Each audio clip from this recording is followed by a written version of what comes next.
సరే ఇంకా వదిలేసింది అవన్నీ. ఎందుకంటే ఇప్పుడు వాడికి పెళ్లి అయ్యేటప్పుడు కూడా వాడు కనీసం వాడికి చైన్ కూడా పెట్టలేకపోయారు కదా. మా వల్ల కాదండి అమ్మ అడిగి సాంపై నన్ను అడిగితే ఎవరు అనుకుంటారు అసలు. చైన్ ఏం పెట్టలేదు అత్తమ్మా. ఎప్పుడు అంటే ఎంగేజ్మెంట్ అప్పుడు అయితే ఒకసారి చైన్ బ్రేస్లైట్ పెట్టాము అత్తమ్మా. ఇంకా తర్వాత అయితే ఐడియా లేదు అత్తమ్మా. మరి ఇంకా ఏదనేది ఐడియా లేదు. అంటే పెళ్ళి అప్పుడు అత్తమ్మా నాకేం పెట్టారు పెళ్ళప్పుడు?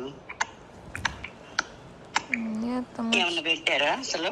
ఇప్పుడు మేము మా పిల్ల అనుకొని నీకు ఒక 50 లక్షలు ఖర్చు పెట్టుకున్నాం. మా అమ్మాయి, మా ఇంటికి వచ్చే అమ్మాయి మా అమ్మాయి అని. వాడికి ఏమి ఇచ్చారు? వాడికి ఒక వాల్యూ ఉండాలి కదా. అదే అత్తమ్మ. దాని తర్వాత అయితే ఏమైతే అడగలేదు అత్తమ్మ. చైన్ బ్రేస్లెట్ అయితే ఎవరు తాంపైంది అని అడిగితే మా వాళ్ళు కాదండి మమ్మీ. అంటే మీ ఇంటికి వచ్చాక ఎవరు అసలు? అత్తమ్మ మా అమ్మ. ఇప్పుడు నేను అమ్మబేటని ఎలా చూసుకుంటా? నా బిడ్డలాగా చూసుకుంటా ఇప్పటికి కూడా. ఏంటి నేను అడగలే అత్తమ్మ. ఐడియా ఉన్నంత వరకు అయితే మమ్మీ వాళ్ళైతే పెద్దనాన్న వాళ్ళు కూడా దీని గురించి అడిగినట్టయితే లేదత్తమ్మ. చైన్ అడిగినా పెట్టము అని అయితే ఇప్పుడు నా ముందే అడిగారులే కానీ అమ్మ చెప్తే విన్నానే మా వాళ్ళు కాదని. ఎవరు అసలు వాడు? అట్లా ఏమైతే జరగలేదు అత్తమ్మ. నాకు తెలుసు కదా. చైన్ అయితే అప్పుడు ఎప్పుడు అత్తమ్మా? ఎంగేజ్మెంట్ ముందా లేకపోతే ఎప్పుడు అత్తమ్మా? ఎంగేజ్మెంట్ కి పెట్టారు. పెళ్లికి అడిగితే ఏమన్నారు? అమ్మని అడుగు. సాంపేద్దాన్ని అడిగితే మా వాళ్ళ కాదని. ఏది చైన్ అత్తమ్మా? ఏదో అడిగితే మా వాళ్ళ కాదని. చైన్ రింగ్ ఏమైనా అడిగారా అత్తమ్మా? రింగ్ ఏంటి చండాలంగా? అంటే డైమండ్ రింగ్ అట్లా అత్తమ్మా. అంటే నాకు తెలియదని అడుగుతున్నా అత్తమ్మ. నాకైతే నిజంగా ఐడియా లేదు దీని గురించి. అంటే వాడిని కూడా మీరు కూడా ఒక మనుషులాగా ఒక వాల్యూ ఇస్తే వాడు కూడా మా మామగారి ఇల్లు, మా అత్తగారి ఇల్లు అని వచ్చి చక్కగా ఉండడానికి వాడికి ఇష్టం కలిగేది. కానీ వాడు ఎప్పుడు బయటపడలేదు. కానీ గుర్తుకు పెట్టుకోవాలి, గుర్తించాలి కదా. మా ఇంటికి వస్తున్నాక మా బిడ్డని గుర్తించాలి. అది గుర్తించాల లేదత్తమ్మ. ఇప్పుడు మమ్మీ కూడా అంటుంటది రాజు. నేను చెప్పా ఇప్పుడు తను డబ్బులు లేవు, వ్యాపారం పెట్టాలి, బిజినెస్ పెట్టాలి. నీకు నేను చెప్పా ఒక 2 కోట్లు మా తీసుకొచ్చి అదే ఏం వ్యాపారం పెడదాం పద అని చెప్పి నిన్ను అనమన్నా. నువ్వు ఆ పని చేసావా? దాని తర్వాత నాకు అసలు ఆ సిచ్యువేషనే రాలేదత్తమ్మ. ఫోన్స్ దాని గురించే మనం వాష్రూమ్లో వినడము. దాని తర్వాత ఆ టెన్షన్లోనే ఉన్నాం కదా అత్తమ్మ. అసలు ఇంకా అంటే ఇంక డిప్రెషన్కి వెళ్ళిపోతున్నప్పుడు అన్న నేను చెప్పాను ఏమి కంగారు పడొద్దు, టెన్షన్ పడొద్దు అని ఇట్లా చెప్పాను అత్తమ్మ అన్నావు. కానీ ఇప్పుడు నీ పేరున ఎన్నో ఉంది అంటారు. వాడి చేతికి ఇచ్చి ఇది చేద్దామని అంటే వాడికి ఒక తృప్తి ఉంటది. అసలు మీరు గుర్తించింది ఎక్కడ? డాడీ గుర్తించింది ఎక్కడ? ఎప్పుడు దాని గురించి తర్వాత అంత సీరియస్ డిస్కషన్ రాలేదత్తమ్మ. ఎప్పుడో స్టార్టింగ్లో మరి వస్తే రావచ్చు అత్తమ్మ. అంతేగాని మీరు దాని గురించి చెప్పిన తర్వాత మేము అడిగేదాకేంటి? వాడికి అసలు పెళ్ళప్పుడు ఏం చేశారు డాడీని ఆలోచించుకోమని. ఏం చేశారా ఆలోచించుకోమని. పిల్లాడికంటే ఒక వాల్యూ ఇచ్చారా? కనీసం గొడుగు పట్టడానికి కూడా రాలేదు. వర్షంలో తడుస్తా నుంచున్నాడు. ఎంత ఘనంగా తీసుకెళ్ళాలి ఇంటికి, లేదంటే అక్కడికి వచ్చినప్పుడు కానీ ఇవన్నీ ఉండుంటాయి వాడికి మైండ్ లో. నాకు బాధల్ని వాడికి అక్కడే మైండ్. అందుకని అప్పుడు ఉండమంటే వాడు ఉండలేకపోయాడేమో అనుకుంటా ఉంటాను. లేదత్తమ్మ నాకు చెప్పాడు అలా అని కాదత్తమ్మ. నేను ముందే ఆయన అడుగుతూనే ఉన్నత్తమ్మ. అంటే నార్మల్గా నీకేమైనా ఇబ్బంది ఉంటే నాకు చెప్పు అని అంటే, ఇబ్బంది ఏం లేదు, కాకపోతే చెప్తాడా మేఘన? నువ్వు అర్థం చేసుకోవాలి కానీ చెబుతాడా? మా అమ్మాయి పేరు ఎంత ఉంది అంత ఉందని చెప్తున్నారు కానీ కనీసం ఇంత ఇచ్చి ఏదన్నా నా వ్యాపారం చేసుకో. మామయ్య గారికి అక్కడ డబ్బులు లేక ఇబ్బంది పడ్డాడు. ఇప్పుడు ఏంటి తక్కువ రేట్లకైనా బిడ్డల ముందు ఒక వాళ్ళకి డబ్బులు చేతికి ఇచ్చి బిజినెస్ చేయించాలని తక్కువ రేట్కైనా అమ్మేశారు ఇప్పుడు కొన్ని స్థలాలు. అత్తమ్మ మీరు అప్పుడు ఒకసారి అన్నారు అత్తమ్మ దీని గురించి, ఒకసారి ఇట్లా ఇట్లా ఆయనతోనైనా ఆయన తృప్తిగా ఫీల్ అవుతాడు అని అన్నారు కదా అత్తమ్మ. ఇప్పుడు నాకు తెలిసిందైతే నేను చెప్తున్నా అత్తమ్మ, ఇది స్టార్టింగ్లో చేయనదైతే నాకు నిజంగా ఐడియా లేదు. చెప్పింది అమ్మ చెప్పింది. నా ముందే సాంపేదని అడిగాడే, 4 అడిగితే వల్ల కాదండి అంటే అసలు వాడికి వాల్యూ అంటే ఎక్కడ ఇచ్చారు? అయితే ఇది అసలు ఎంత వేదనగా ఉంటుందో తెలుసా? ఇప్పుడు నువ్వు నా ఇంటికి వస్తుంటే నా ఇంటి బిడ్డ నా బిడ్డ అనుకొని నీకు ఖర్చు పెట్టుకున్నావు. ఎందుకు? మేము అప్పులు చేసుకొని వడ్డీలకి డబ్బులు తెచ్చుకొని కూడా మా బిడ్డ అని చెప్పి నీకు అట్లా చేసుకున్నాం. అంటే పెళ్లి ఖర్చులు తీసి మామూలుగా 2 కోట్లు అయింది. ఆ రిసెప్షన్ సంగతి పక్కన పడేసి నీ వరకు నీకు నేను చెప్పా, నువ్వు నమ్మ, నువ్వు తెచ్చుకునేది మనకు ముఖ్యం కాదు. నువ్వు 20 తెచ్చుకుంటే అందులో 2-3 తీసేసుకో. డైమండ్ సెట్ కొనుక్కో. రేపు నీతో పాటు ఇంకో అమ్మాయి ఇంటికి వస్తుంది, నువ్వు చక్కగా డైమండ్ సెట్ ఒకటి కొనుక్కో. ఆ డబ్బులు వచ్చి మనకేం చేయవు. ఇప్పుడు నీ పేరున ఎన్నుండే మాకైతే తెలియదు. ఆ డబ్బులు వచ్చి మాకు ఇక్కడేం అరగబెట్టేది ఉండదు. కానీ నలుగురిలో ఉన్నప్పుడు ఒక ఇది మనకు కనబడాలి అంటే ఇట్లా చెయ్యమ్మని నీకు చెప్పానా? చెప్పారత్తమ్మ. మీరు కూడా వెంటనే కాకుండా మొన్ననే అయింది కదా పెళ్ళి, కొంచెం టైం తీసుకో, ఇప్పుడే కాదు అని అన్నారు కదా అత్తమ్మ. డైమండ్ సెట్ కొనుక్కున్నాం. అది కుదరదు. ఇప్పుడు మమ్మీ డాడీ వాళ్ళు ఎంతసేపు ఎక్కడో ఉండే అల్లుళ్ళకి కొంతనేసి చెప్పారు కానీ మా అల్లుడికి అట్టు పెట్టారు, మీరు పెట్టరా, మా అమ్మాయికి ఇలా పెట్టారు, మీరు పెట్టరా అని చెప్పి అన్నారు. కానీ ఒక ఇంటిలో వచ్చి ఉండే కోడళ్ళని గురించి నేను చెప్తే అసలు డాడీ పట్టించుకున్నాడా? ఏదత్తమ్మా? దేని గురించి వస్తామా? అసలు మామూలుగా చెప్పారంట. ఇప్పుడు 2వ అబ్బాయికి వచ్చే అమ్మాయి బాగా ఉండమ్మాయి, మా ఆడపడుచు కట్నం పిల్లకి 50 లక్షలు ప్రాపర్టీ ఇస్తుంది, ఇవన్నీ చెప్తే కూడా అవి పరిగణలోకి తీసుకోవాలా? అంటే ఇద్దరు ఇంటి కోడళ్ళు ఇంటికి వచ్చే చోట దాని గురించి పరిగణలోకి తీసుకోరు కానీ ఇద్దరు వేరు 2 అల్లుళ్ళు పరిగణలోకి తీసుకోవాలా? కాదు, ఎప్పుడు చెప్పారు అత్తమ్మ ఇదంతా? ఇద్దరు ఇదంతా అప్పటి నుండి జరుగుతూనే ఉంది. మీరైతే స్టార్టింగ్ లో అప్పుడు ఒకసారి మాకు చెప్పారు కదా అత్తమ్మ, అది డైమండ్ నెక్లెస్ తీసుకోమని చెప్పి. దాని తర్వాత నేను ఒక 2-3 డేస్ ఆగి మెల్లగా డాడీకి చెప్పాను అత్తమ్మ. చెప్తే అన్నాడు డాడీ, కొంచెం మొన్ననే కదా, కొంచెం ఒక 1 మంత్ ఒక 1-2 మంత్స్ ఆగి నాకు అసలు ఇది కాదు, టైం ఏం వాల్యూ ఇచ్చారు నాకు అది కావాలి అసలు. ముందు డాడీ మమ్మీ వాళ్ళు ఏ వాల్యూ అంటే ఇచ్చారు, వాడికి ఒక కారు కొనమని చెప్పారు అంటే సంపాదన అది లేదు. ఒక్కటి అత్తమ్మ, అన్నీ మెల్లమెల్లగా అవుతుంటాయి అత్తమ్మ. కాకపోతే మనం మొన్ననే కదా అత్తమ్మ ఇవన్నీ అనుకున్న తర్వాత ఆయన కూడా ఎక్కడ నేను చెప్పానంటారు. ఇప్పుడు నీకు 10 ఇస్తున్నారమ్మా, 10 ఇస్తుంటే నువ్వు ఆ 10 తెచ్చుకోవద్దు అని ఇట్లాగా 2-3 అవి నీ వరకు నువ్వు ఇట్లా చేసుకోమని నేను నీకు చెప్తా. ఎందుకంటే మనం ఒక ఇదిలో ఉన్నప్పుడు నువ్వు వచ్చేప్పుడు నువ్వు ఘనంగా రావాలి. రేపు 2వ అబ్బాయి ముందు, ఆ 2వ కోడల ముందు నా బిడ్డ ఇది తక్కువ అవ్వకూడదు, నువ్వు తక్కువ అవ్వకూడదు అని ఎన్నో చెప్పా. సరే మేఘన ఇవన్నీ తీసేసి ఈ మధ్య మీ డాడీని ఆలోచించుకున్నాను. వాడికంటూ ఒక వాల్యూ అంటూ ఇవ్వలేదు, నాకు తెలిసి అయితే ఇవ్వలేదు. అంటే మరి ఏ ఉద్దేశంగా అట్లా చేశారో అసలు నాకైతే తెలియదు. కానీ ఇప్పుడైతే చదువుతున్నాను. రేపు ఆషాఢానికి ముందు ఇప్పుడు కొండరు 2 కార్లు ఆషాఢంలో కొండరు.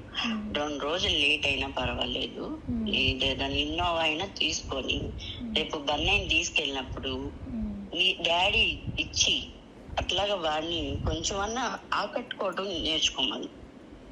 అంటే ఇవి ఇస్తేనే ఆకట్టుకుంటాడా అంటే నేను సమాధానం చెప్పలేను, కానీ కొంచెం వాడిని మంచి చేసుకోవడం, మంచిగా చేసుకోవడం ఇవన్నా చేయమని డాడీ. ఎప్పుడన్నా కనీసం మామగారి ఇల్లు అత్తగారి ఇల్లు అని రావాలి కదా వాడు కూడా.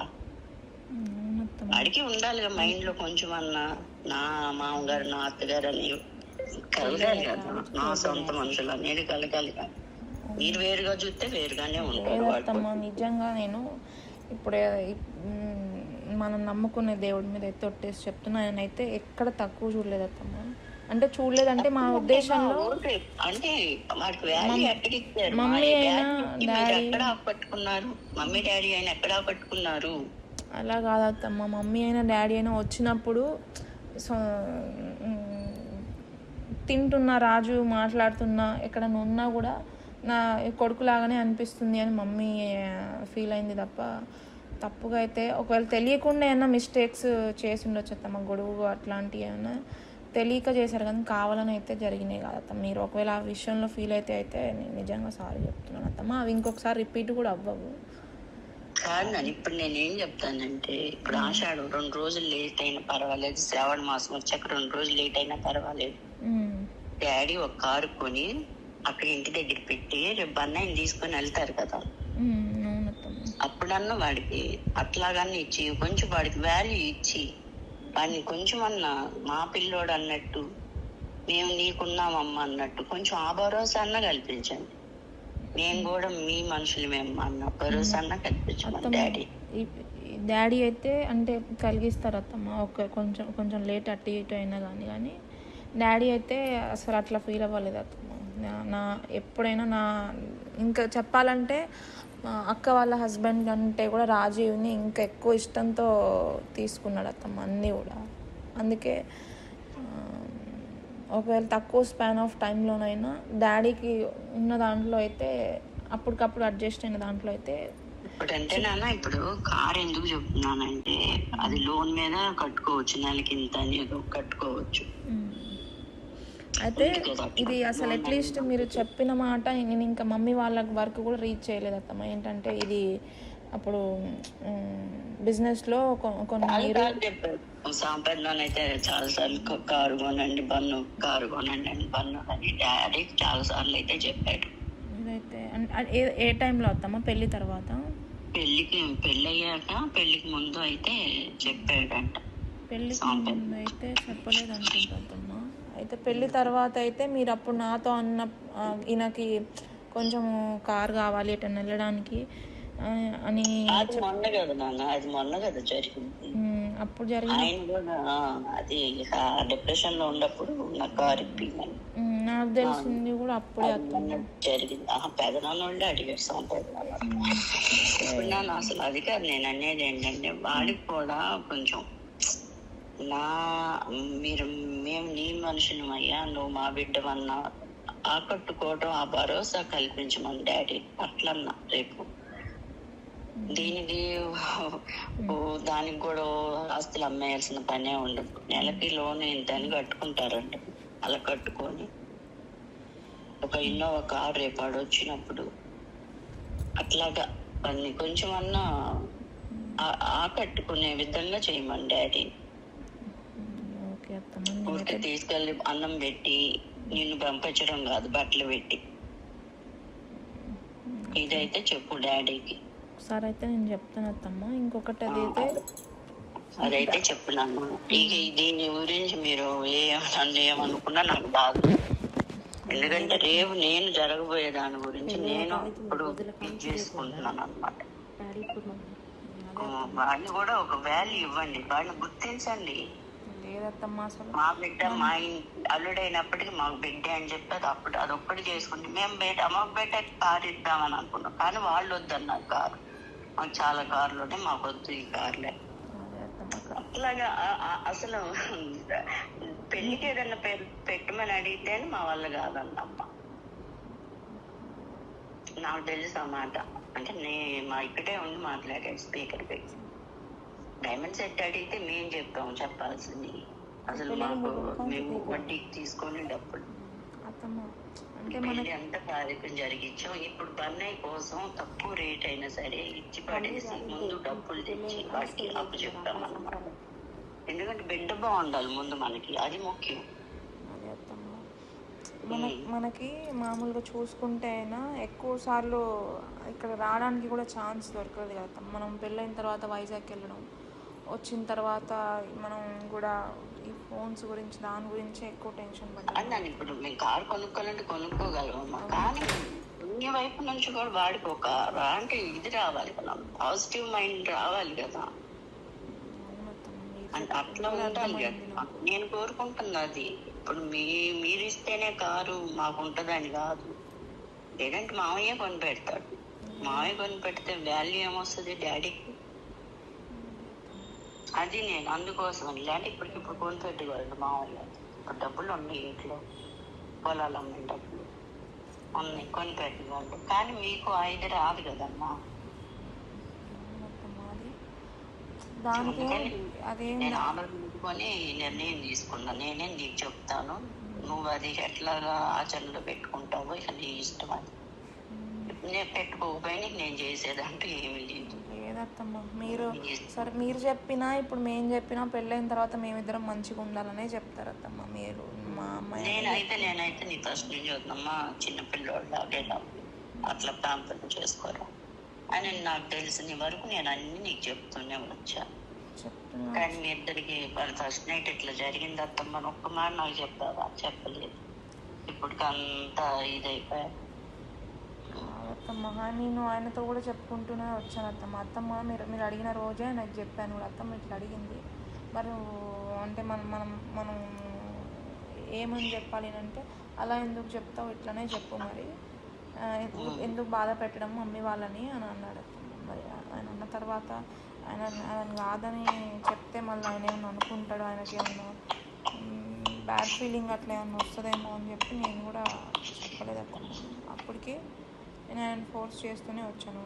మరి 2 రోజులు ఉంటాము ఇట్లా అని చెప్తే, దాని గురించి తర్వాత చూద్దాం, తర్వాత మాట్లాడదాం అనుకుంటూ ఇంకా దాని తర్వాత నీకు చెప్తూనే ఉన్నాను అత్తమ్మ. మెల్ల కిందికి వచ్చి అట్లా ఫోన్స్ మాట్లాడుతుండడము అట్లా చేస్తున్నాడు, బాత్రూమ్కే వెళ్తున్నాడు, లేట్గా స్నానం చేస్తున్నాడు, వచ్చే వరకు పడుకుంటున్నాడు. ఇంకా అవన్నీ అయిపోయింది. అసలు ఇప్పుడు నేను జరగాల్సిన దాని గురించి చెప్తున్నాను మీకు. అదే అత్తమ్మ, అసలు అది అయిపోయింది, అదొక ఇదైపోయింది. అసలు అది వదిలేద్దాం. అదే అత్తమ్మ, మీరు చెప్పింది అర్థమైంది. అంటే కాకపోతే మనం ఏంటంటే ఆయన మా ఇక్కడికి రావడానికి కూడా ఎక్కడ కూడా ఛాన్స్ అంతగా పెద్దగా దొరకలేదు కదా అత్తమ్మ. అంటే పెళ్ళైన కొత్తలో 16 రోజుల పండుగ లేదా దావత్ అట్లా ఇచ్చినప్పుడు వచ్చారు, కానీ సపరేట్గా ఆయన మమ్మీ వాళ్ళ ఇంటికి వెళ్ళేసి వద్దాం. అసలు ఆకట్టుకుంది ఎక్కడమ్మా? నేను అది అడుగుతున్నాను, అది ఎక్కడ ఆకట్టుకున్నాడు? అంటే టైం అనేది ఎక్కువ లేదు కదా అత్తమ్మ. మనకు ఉన్నది 1.5 month అయింది అత్తమ్మ. కారుకి ఎంత కావాలరా? కారుకి ఎంత కావాలి అత్తమ్మ? అదే కారు గురించి కాదత్తమ్మ అన్నది, అన్నీ ఆకట్టుకోవడానికైనా ఇక్కడికి ఆయన సపరేట్గా ఎప్పుడు వచ్చింది లేదు కదా అత్తమ్మ. సరే అదే కానీ ఇప్పుడు మాత్రం జరగాల్సింది నేను చెప్పాను. కొంచెం అది ఇది పెట్టుకోని మనసుల్లో ఇప్పుడు అట్లా చేసే